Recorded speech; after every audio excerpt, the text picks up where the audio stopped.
is the election of 1824, and John Quincy Adams, Henry Clay, Andrew Jackson, and William Crawford are running for president. Many people think that John Quincy is a cold, uncaring man, but also admire his knowledge of government. His father, John Adams, made him have a close relation to the government since birth. He also was a talented diplomat and also served as Secretary of State under President Monroe. I personally think that he is the best choice for president.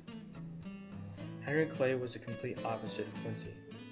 He was a kind-hearted but didn't have as much experience as Adams. Jackson was known as the hero of Orleans.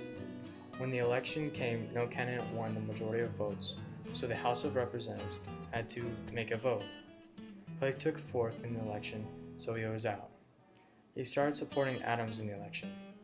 When Adams won the election over Jackson, he made Clay his Secretary of State.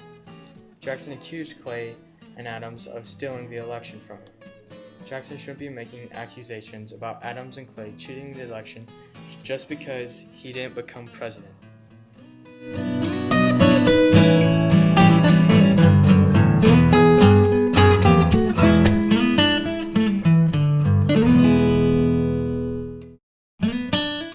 Political parties are just forming. There are the Whigs and the Democrats. Whigs are first known as National Republicans. Jackson and his followers are known as the Democrats. Voting is now being changed from before. Both parties are holding nominating conventions.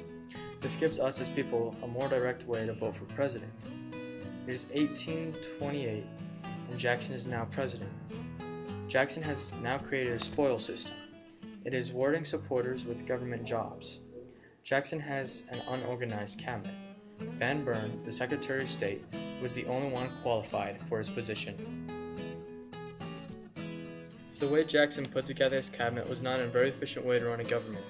Jackson fought his whole life growing up just to survive and didn't have much political experience.